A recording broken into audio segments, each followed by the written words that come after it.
Alhamdulillah. Alhamdulillahirabbil alamin. Hamdan yuafi ni'amahu wa yukafi mazidah. Ya Rabbana lakal hamdu kama yanbaghi li jalalika wa 'azimi sultanik. Subhanaka la nuhsi thana'an 'alaika kama thanaita 'ala nafsik. Allahumma shalli wa sallim ala sayyidina Muhammadin al-Fatih lima ughliq wal khatim lima sabaq. Nasiril haqq bil haqq wal hadi ila siratal mustaqim. Wa ala alihi wa sahbihi haqqa qadrihi wa miqdarihi al-'azim. Amin ya Allah ya Rabbal. Subhanaka rabbik subhana la ilma lana illa ma 'allamtana innaka antal alimul hakim. Rabbi shrah li sadri wa yassir li amri wahlul 'uqdatam min lisani yafqahu qawli.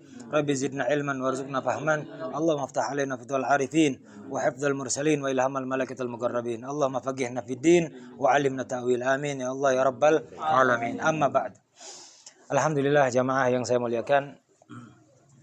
Malam hari ini kita masih diberikan keistiqomahan, kesehatan oleh Allah Subhanahu wa taala, yang mana alhamdulillah kita sama-sama dapat hadir di majelis ta'lim yang Allah muliakan, Allah penuhi dengan keberkahan.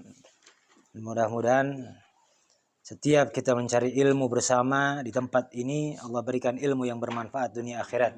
Amin ya Allah. Minggu lalu kita sudah bahas tentang pentingnya kita menjaga sholat kita, di mana yang hari ini kita akan sama-sama bahas dari kitab An-Nasaiha Diniyah karya Al-Habib Abdullah bin Ali Al-Haddad tentang pentingnya untuk menghadiri salat berjamaah. Di mana kita ulas kembali sedikit yang terakhir, bahwasanya salat 5 waktu dari setiap sholat jumpa dengan sholat yang akan datangnya lagi, itu ada fadilah, yaitu Allah akan gugurkan segala dosa-dosanya selama dia tidak mengerjakan dosa-dosa besar. Yang akan kita bahas hari ini adalah di mana dikatakan a'udzubillahi minasyaitonirrajim, bismillahirrahmanirrahim, alhamdulillahirabbil alamin, shalatu wassalamu ala sayyidina Muhammadin wa ala ali sayyidina Muhammad. Qala al-musannifu rahimallahu ta'ala wa nafa'ana bihi wa bil 'ilmi fid dharain amin, radhiyallahu ta'ala ankum. Ila anqal wa minal muhafazati 'ala as-salati wal iqamati laha al-mudawamatu wal muwadhabatu 'ala fi'liha fil jamaah. Wa dzalika li anna salata fil jamaah tufaddilu 'ala salatihi wahdahu bi 27 darajah kama warada bil hadits as-sahih. Wa man tasala bi hadzal ribh ad-dini al-ukhrawi alladhi la ta'aba fi tahsilihi wa la mashaqqata fi nailihi faqad azumat an masalihid din ghaflatuhu wa qallat fi amril akhirati raghbatuhu. Yang hari ini dikatakan oleh Al-Habib Abdullah bin Ali Al-Haddad dalam kitabnya An-Nasaiha Diniyah, wa minal muhafadzati 'alas shalah, di mana kita masih bahas tentang salat. Apabila kita termasuk golongan orang-orang yang betul ingin menjaga salat kita, menjaga agama kita dengan salatnya kita, di mana kita jangan hanya sholat melakukan sendirian. Jadi jangan hanya melakukan sholatnya itu dalam kesendirian. Khususnya yang fardu ini, ya. Khususnya yang fardu. Terus emang apa yang selain fardu? Ada, seperti nanti kita jumpa di bulan Ramadan, ya. Ada tarawih, kita lakukan berjamaah kan itu. Nah, kalau kita di setiap harinya itu melakukan sholat yang 5 waktu itu, usahakan jangan sholat sendiri. Walaupun kita tidak bisa mengusahakan di masjid, ya, walaupun kita melakukan sholatnya itu di rumah, usahakan dalam sholat berjamaah. Ya, kalau yang sudah berkeluarga, ada istrinya, ada anaknya, ajak dia berjamaah. Dikatakan wa minal muhafadzati, dan salah satu kategori orang yang menjaga akan sholatnya, wal iqamati laha, dan juga betul-betul menegakkan sholatnya, al mudawamatu, katanya, di mana dia akan senantiasa menjalankan sholat itu, wal muwadhabatu, dan terus membiasakan melakukan sholatnya itu, ala fi'liha, terhadap melakukan sholatnya, mengerjakan sholat fil jamaati, dalam kondisi berjamaah.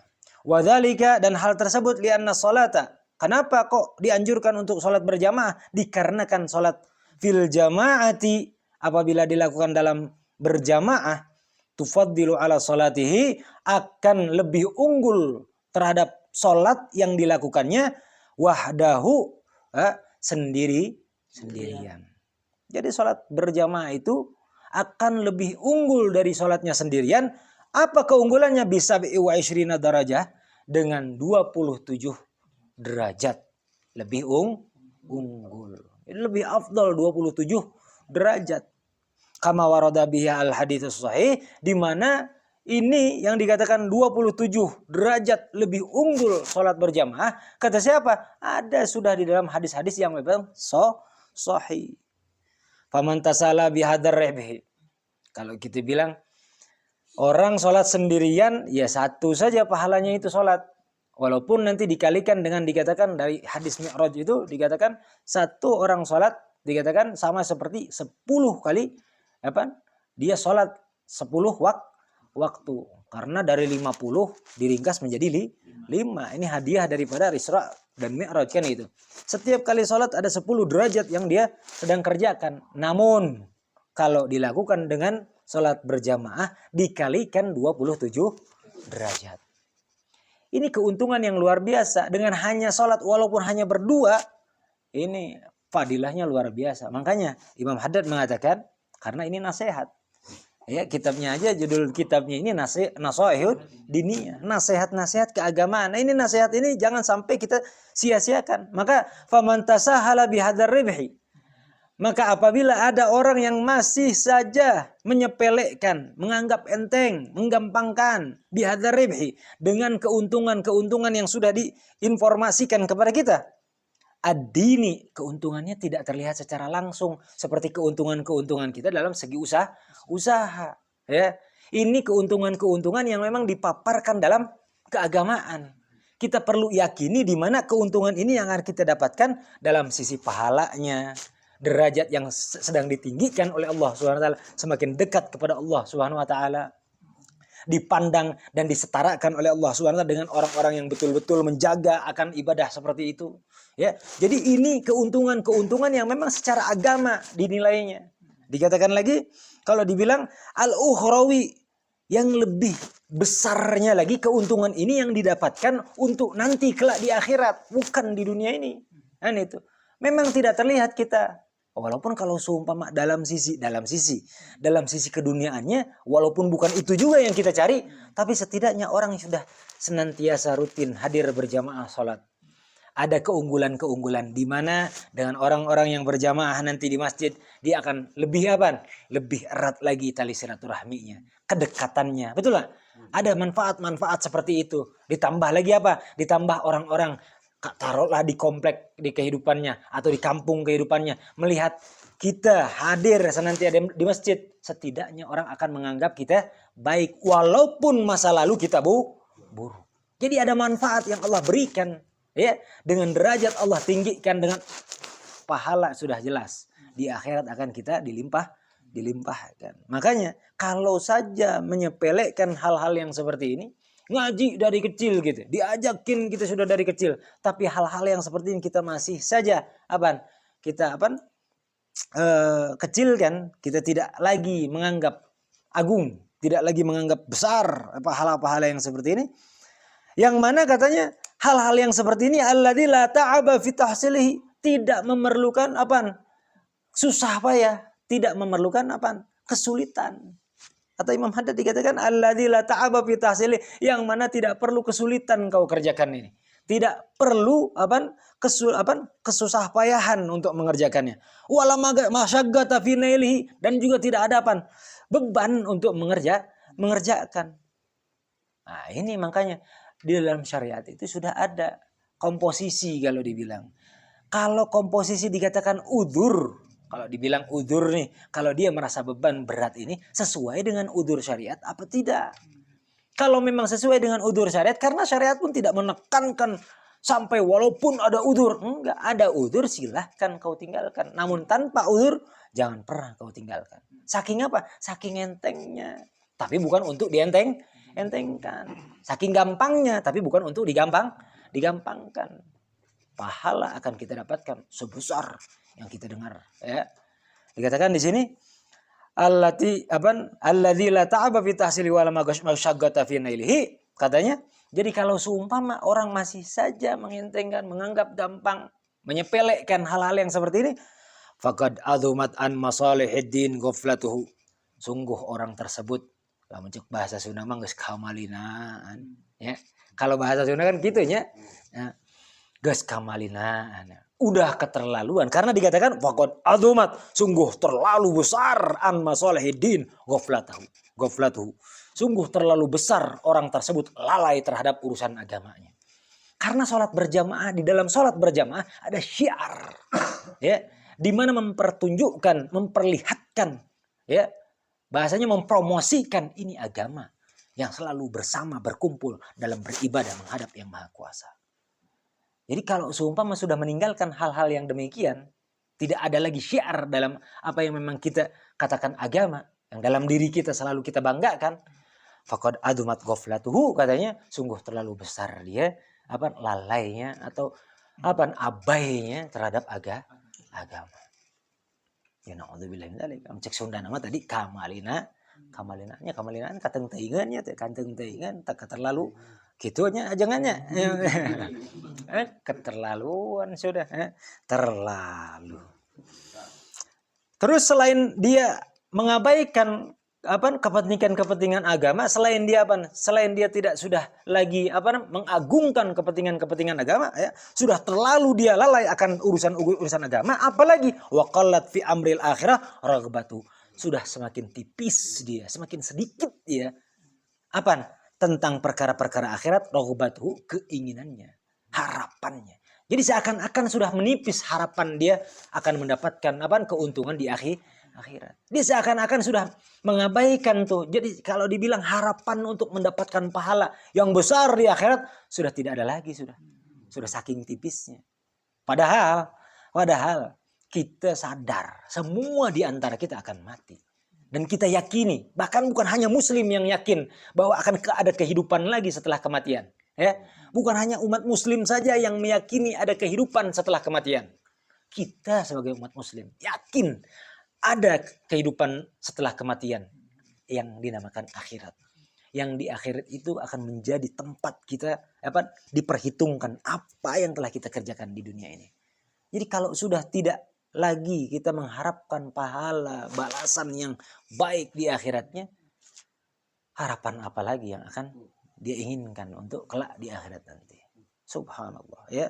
Makanya kalau udah tidak lagi memperhatikan hal-hal demikian, berarti tandanya dia sudah semakin sedikit dalam perkara-perkara akhirat untuk harapan-harapannya. La siyama, apalagi bagaimana? Wa huwa ya'lamu min nafsihi kathrati ma yatahammalu minat ta'ab. Dirinya paham betul, wa huwa ya'lamu, dirinya memahami, mengetahui min nafsihi, dalam dirinya tersebut, kathrati ma yatahammalahu, terlalu banyak atau sudah banyak sekali apa yang dia pikul minat ta'bi, daripada beban kehidupan. Dia paham betul beban kehidupan ini sudah dia pikul sampai detik ini ya. Kita tahu beban kehidupan sudah kita pikul luar biasa, yang sudah berkeluarga apalagi nyata. Yang harapan pemajikan cerewet nyata. Waduh, aya deui kehidupan kerjaan yang selalu fluktuatif, tidak selalu seimbang dalam penghasilan, betul nggak? Menghadapi orang-orang di jalanan, banyak lagi hinaan, fitnahan, cacian dan lain sebagainya. Kehidupan duniawi yang sudah menjadi beban ini kita paham betul, namun kita geser ke ranah usaha kerja. Kita paham betul dalam dunia usaha, dunia kerja, sulitnya luar biasa, capeknya luar biasa. Dikatakan di sini dia paham dalam kesulitan dunia ini, dia sudah betul-betul paham. Wa yuqasi minal masyaqi fi talabi ribhid dunya, tapi tetap dia memperjuangkan, yuqas itu begitu, memperjuangkan minal masyaq fi talabid dunya, fi talabi ribhid dunya. Dia terus memperjuangkan minal masyaq, untuk menanggung beban perihnya fi talabi ribhid dunya, untuk selalu mencari keuntungan dunia. Kerja masih terus kita kejar, usaha, bahasanya ada bahasa usaha sampingan, usaha tambahan, usaha dan lain sebagainya. Betul nggak?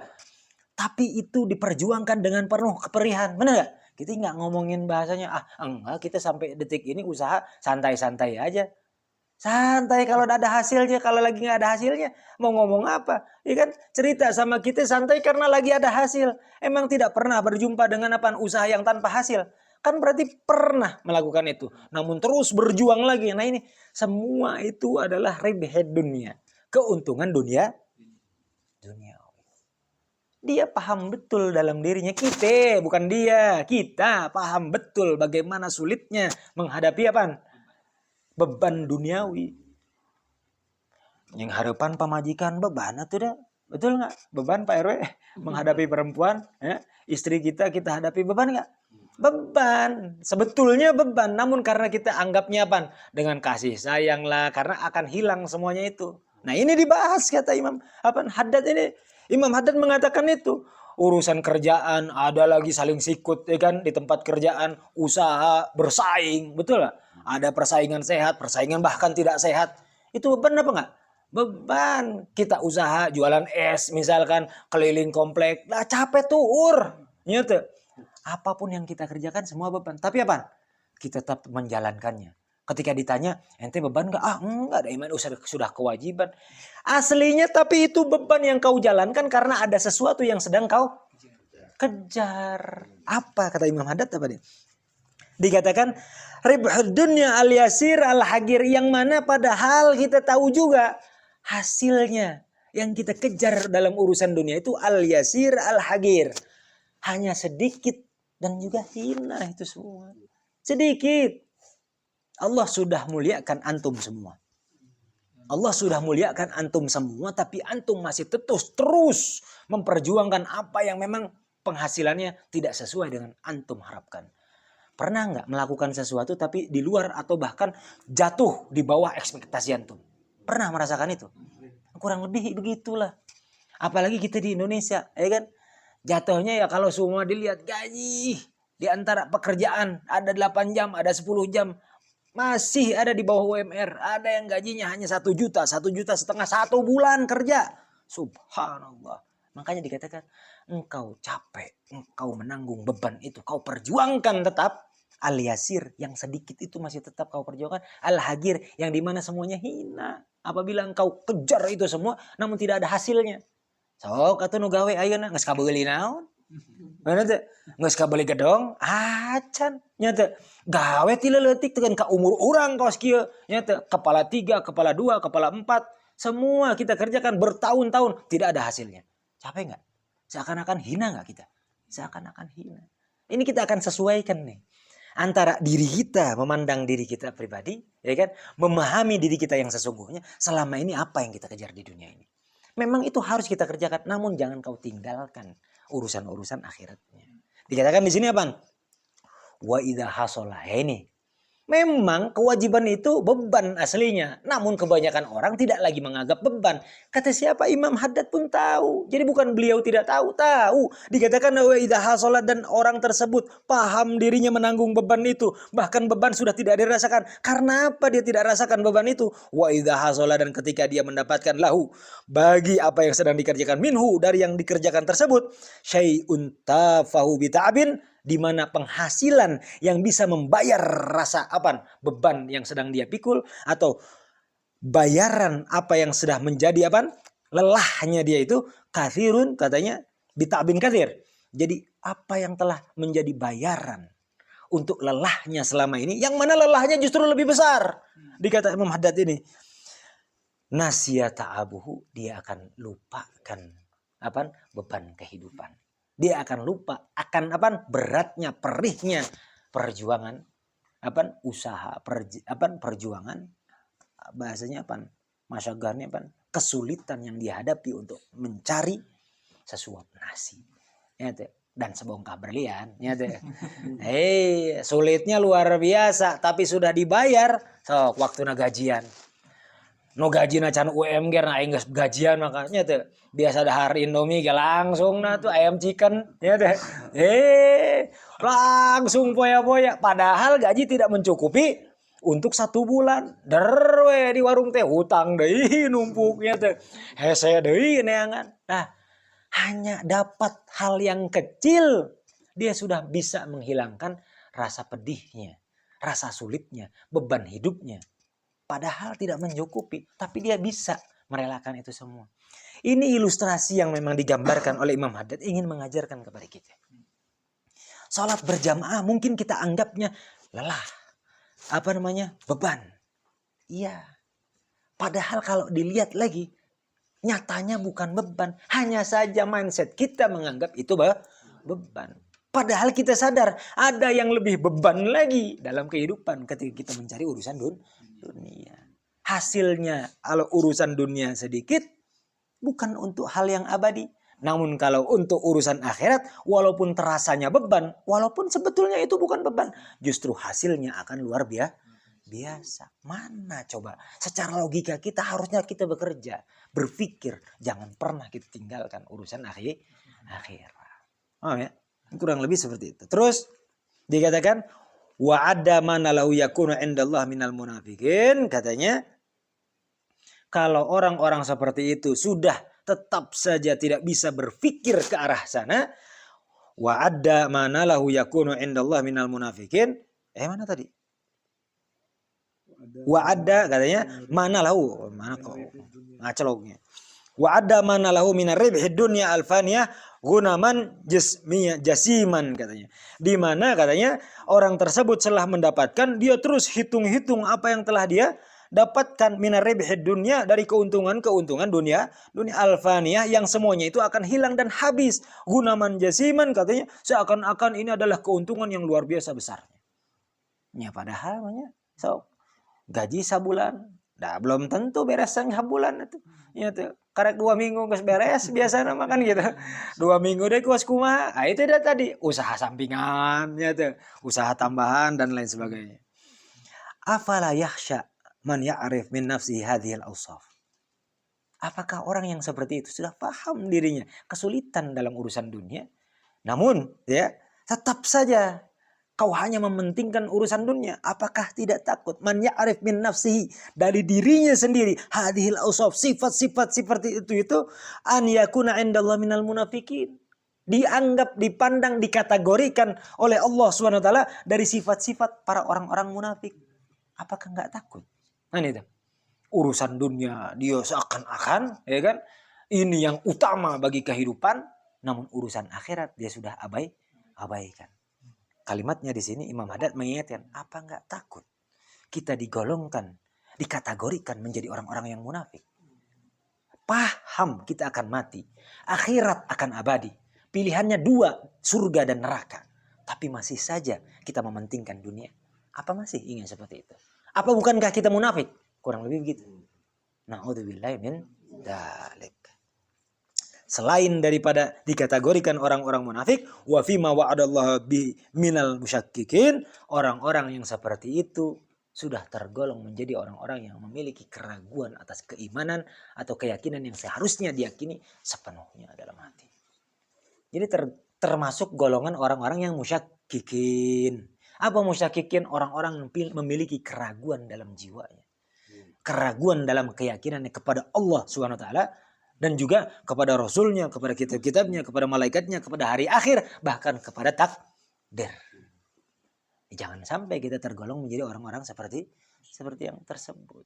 Insya Allah setelah kita ketahui ini, mudah-mudahan kita bisa memperbaiki lagi, dan Allah bisa membantu kita untuk lebih baik lagi menjalankan apa yang memang penting dalam urusan akhirat kita, urusan agama kita. Amin ya Allah ya Rabbal alamin. Dikatakan walam yuballighna, katanya fi jumlati ma balagha an Rasulillah sallallahu alaihi wasallam munfaridan. Walam yablughuna fi jumlati ma balagha an Rasulillah. Dan tidak pernah ada sampai kita dari seluruh hadis-hadis yang disampaikan dari Rasulullah sallallahu alaihi wasallam, yang mana menjelaskan bahwasanya Rasulullah SAW itu mengerjakan sholat sendirian. Tidak pernah ada informasi tersebut. Ya, tidak pernah ada sampai ya kabar yang menginformasikan bahwa Rasulullah SAW sholat dalam kondisi atau dalam kesendirian. Wala sholat wahidan, tidak ada satu pun pernah Rasulullah SAW melakukan itu. Wa qala Ibnu Mas'ud, bahkan Abdullah bin Mas'ud ini ya pernah mengatakan radhiyallahu anhu, laqad ra'aituna wa ma yatakhallafu anha, ya kan? di mana hal tersebut telah dilihat katanya orang-orang yang memang tidak melakukan sholat berjamaah bersama kita, yakni sholatul jamaah, yang dimaksud sholat berjamaah. Jadi telah melihat terhadap orang-orang yang memang tidak melakukan sholat berjamaah bersama Rasulullah SAW. Terus dikatakan apa? Illa munafik ma'lumun nifak, di mana orang-orang yang memang tidak mau mengerjakan sholat berjamaah bersama Rasulullah ketika itu, jelas-jelas nih orang munafik. Ketika itu orang-orang yang munafiklah yang tidak mau berkumpul sholat berjamaah bersama Rasulullah Sallallahu Alaihi Wasallam. Jadi kurang lebih Abdullah bin Mas'ud aja menginformasikan apa? Orang yang sudah tidak mau duduk berjamaah itu orang-orang munafik. Na'udzubillahi min dzalik. Dikatakan walaqad kana ar-rajul yu'ta bihi an ahdi Rasulillah sallallahu alaihi wasallam yuhada bainar rajulain. Bahkan diceritakan walaqad kana ar-rajul, dulu di zaman Rasulullah sallallahu alaihi wasallam, di mana orang tersebut diberikan kewenangan atau diberikan sesuatu kelebihan, atau kalau dibilang bukan kelebihan, diberikan tambahan diberikan keluasan bahasanya. Ketika di zaman Rasulullah SAW untuk seseorang yang memang perlu untuk dihapit ini dibopong. Bainar rajulain, di antara dua orang. Jadi ada dua orang yang memang menghapitnya, ada dua orang yang memang menggendongnya, membopongnya. Ketika Ketika sholat. Kenapa kok sampai dibopong begitu? Minal kibari, karena udah terlalu tua. Jadi dulu ada orang yang sangat tua, namun tetap karena ada anjuran untuk sholat berjamaah, mereka para sahabat takut terhitung menjadi orang-orang munafik, takut. Jadi sholat berjamaah itu dia ada rasa takut untuk tidak lagi digolongkan menjadi orang-orang munafik. Bagaimana? Diberikan kelebihan atau diberikan kewenangan untuk dihapit agar bisa apa? Hatta yuqamu fis shaffi, agar bisa orang tersebut bersama sholat, ada dalam barisan sholat berjamaah. Saking tuanya, saking sulitnya dia berdiri. Subhanallah. Wala masyakka ibn Ummi Maktum al-A'ma. Dikatakan dulu pernah Ibn Ummi Maktum itu curhat lah kalau dibilang. Meminta keringanan. Syakka ini kalau dibilang mengadukan. Walamma syakka, dan ketika Ibn Ummi Maktum al-A'ma, ini julukannya, beliau namanya Umar, ya, Amr bin Qais. Dikatakan ila Rasulullah sallallahu alaihi wasallam, beliau curhat atau mengadukan kepada Rasulullah sallallahu alaihi wasallam, ila annahu, katanya bahwasanya dirinya tersebut annahu la ga'idan lahu, tidak memiliki orang yang dapat mengantarnya ke masjid. Ya. Karena apa? Karena buta. Kan julukan al-a'ma ini. Wa dzakara lahu ma bil madinati yauma idzin minal abar wal hawam, di mana selain dia mengadukan kepada Rasulullah tidak memiliki orang yang dapat menuntunnya ke masjid agar sholat berjamaah, lalu beliau menambahkan, bukan cuma nggak ada yang menuntun ya Rasulullah, karena waktu itu kepada Rasulullah SAW beliau ini menginformasikan bahwa ada banyak sekali binatang-binatang yang dapat mencelakai, ya kan? Wal hawam wa bu'di manzili anil masjid, dan juga ini bukan karena dekat. Kalau semua ada hal-hal yang seperti itu, tapi dekat saya datang ya Rasulullah, tapi ini karena jauh jarakku, lalu saya takut, dan juga saya memang tidak bisa melihat bagaimana. Dikatakan liu'dzirahu, niatnya itu karena memang agar mendapat udzur dari Rasulullah SAW, atau ada keinginan mendapatkan keringanan dari Rasulullah SAW. Anil maji'i li sholatil jamaah, ya, keringanan untuk datang sholat berjamaah. Jadi tidak terlalu ditegaskan harus datang sholat berjamaah. Itu keinginannya. Dikatakan fa'adzaruhu ba'da dzikri li hadhil asya' kullaha. Ketika itu Rasulullah SAW mengerti keadaannya dalam kondisi yang tidak bisa melihat, di malam hari atau subuh dan lain sebagainya. Oke, ketika itu Rasulullah SAW memberikan keringanan. Oke, ketika setelah diberikan keringanan, falamma qama wa dhahaba da'ahu alaihi salatu wassalam. Setelah mendapatkan keringanan, ada rasa bahagia dong ya. Ada rasa senang. Pergilah. Namun ketika ingin pergi, barulah saja pergi sebentar, baru mau pergi, kurang lebih gitu. Da'ahu, katanya dikatakan apa? Da'ahu, mana tadi? Da'ahu alaihi salatu wassalam, Rasulullah memanggil kembali Ibn Ummi Maktum tersebut. Dipanggil sama Rasulullah SAW. Udah mah seneng, belum pergi jauh, udah dipanggil lagi sama Rasulullah SAW. Apa kata Rasulullah SAW? Hal, dikatakan, Falamma raja'a ilaihi qala lahu. Setelah kembali Ibn Ummi Maktum menghadap Rasulullah SAW, qala lahu, Rasulullah bersabda, bertanya kepada beliau. Bertanya kepada Ibn Ummi Maktum. Hal tasma'u hayya 'ala shalah, hayya 'alal falah? Apakah engkau mendengar hayya 'ala shalah, hayya 'alal falah? Rasulullah bertanya. Ummi Maktum, apakah engkau dengar hayya 'ala shalah, hayya 'alal falah? Ya kan? Faqala, jawaban Ibn Ummi Maktum apa? Naam, saya dengar itu, katanya. Faqala alaihi salatu wassalam, maka Rasulullah SAW mengatakan kepadanya, fahalu mahalla. Maka dengan mendengar suara itu, ayo datang, katanya. Maka apa? Di situ diperintahkan lagi sama Rasulullah SAW. Kalau begitu, bahasa kita nih, kalau begitu ya udah datang dong, ya kan? Diperintahkan lagi untuk datang. Yakni yang dimaksud itu adalah ta'ali ila shalah, yaitu datanglah untuk mengerjakan sholat, fala udhurul laka, tidak ada udur lagi untukmu. Sudah. Kedengaran tuh di masjid, hayya ala sholat, hayya alal falah, maka datanglah untuk sholat berjamaah. Ini kisah, ya. Wallahu alam bissawab. Nanggung dikit lagi nih. Ya, dikit lagi. Berapa baris lagi nih? Wa qala alaihi salatu wasalam. Dan juga Rasulullah SAW bersabda, man sami'an nida, barang siapa orang yang mendengar panggilan, farigan, dan dia memiliki keluasan dalam waktunya, sahihan, dan dia sehat dalam jasmaninya, ya. Falam yujib, namun dia tidak menjawab, fala sholata lahu, maka dia tidak dianggap mengerjakan sholat. Jadi bahasanya kalau dia mendengar. Jadi makna yang dimaksud di sini, pertama makna secara harfiahnya apa? Kalau dia dengarkan adzan, tidak menjawab adzan, nanti sholatnya tidak dianggap sholat. Makna yang memang sesungguhnya makna ini adalah di mana ketika dia dengarkan adzan di masjid, di suatu masjid, lalu dia tidak datang untuk sholat bersama berjamaah di sana, maka dianggap tidak dia melakukan sholat. Jadi dia tidak dianggap melakukan sholat. Wa qad hamma alaihi salatu wasallam bi ihraqi buyuti aqwami alaihim binnar. Bahkan saking betul-betul diperhatikannya salat berjamaah oleh Rasulullah SAW. Kenapa? Tadi Anda bilang, salat berjamaah itu bukan hanya sekedar kita mencari pahala 27 kali lipat. Bukan. Namun salat berjamaah ini menandakan adanya syiar dalam agama ini. Ya, ada syiar dalam agama ini. Bukan hanya untuk kita dianggap baik oleh orang sekitar kita. Bukan. Agar semua tahu agama ini terus bersatu, ya, dengan berjamaah. Kurang lebih seperti itu. Lalu bagaimana? Bahkan waqad hamma, Rasulullah SAW menganggap bahwa perlu sekali bi'ihraqi buyuti aqwami alaihim binnar. Orang-orang yang tidak melakukan sholat berjamaah, rumahnya itu perlu dibakar. Kalau orang udah nggak sholat berjamaah, rumahnya bakar aja. Kurang lebih begitu, ya. Bahkan beranggapan untuk menyuruh rumah orang-orang yang tidak melakukan itu untuk bakar aja. Kanu yatakhallafuna an sholati fil jamaah, di mana orang-orang tersebut orang-orang yang tidak melakukan sholat berjamaah diperintahkan untuk dibakar dulu ini. Ya.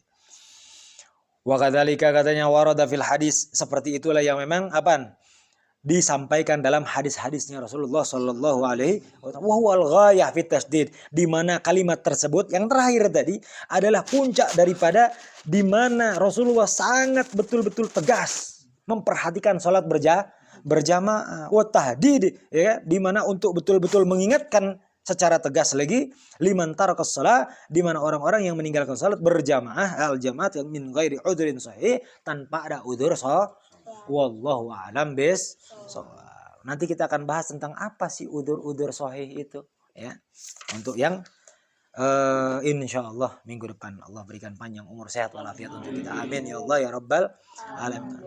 Ya, mudah-mudahan apa yang kita dapatkan ini bermanfaat dunia akhirat. Amin ya Allah ya rabbal alamin. Lalu fikihnya sampai mana kita? Fikihnya belum nih. Udah berapa minggu kita nggak bahas fikih, sedikit aja fikih. Jam berapa?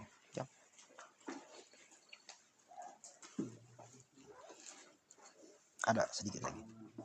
Masih setengah jam. Pas. Ini yang tadi paham tuh? Alhamdulillah. Jadi kesimpulannya, sambil buka-buka kita fikihnya sampai mana? Tadi kesimpulannya ingin ingatkan bahwa sholat berjamaah ini adalah hal yang penting untuk kita. Ya. Pokoknya apalagi orang-orang yang memang sudah dipandang di komplek-kompleknya, di daerahnya, jangan tinggalkan sholat berjamaah ya. Kalaupun memang seumpama di rumah tidak keburu ke masjid atau dimanapun terlambat sholat berjamaahnya, usahakan di rumah masing-masing itu untuk melakukan sholat berjamaah. Lanjut. Fadhol, silakan. Kalau misalkan kita lagi makmum tapi udah ketinggalan pada terakhir kan kita mau ikut, tapi kayaknya masih ada yang lagi wudhu. Jadi alangkah sebaiknya kita ngomong ke sana atau kita ngomong sama orang yang tertinggal juga. Lebih baik al-afdal ya. Al-afdal itu kalau memang udah tahiyat nggak dapat 1 rakaat lah Pak. Kalau sudah tidak dapat 1 rakaat, lebih baik menunggu dengan membuat jamaah baru. Itu lebih afdal ya. Jadi yang nanti jadi pertanyaan, terus bagaimana kalau misalkan yang berjamaah ini ratusan orang? Nah, dengan kita jamaah, kalau seumpama ketinggalan dengan yang ratusan orang berjamaah tadi, kita hanya sholat cuma berdua. Apakah pahalanya tetap? Kan katanya semakin banyak orang berjamaah semakin besar juga jenis pahalanya, kan kurang lebih begitu. Iya, kalau dibilang lebih banyak jenis pahalanya, namun ada sebagian ulama mengatakan tetap walaupun kalau seumpama itu jamaahnya ratusan, banyak orangnya, kalau kita tidak dapat berjumpa dengan 1 rakaat bersamanya, masih lebih afdal lagi ente berjamaah bersama di awal. Ya, walaupun cuma berdua.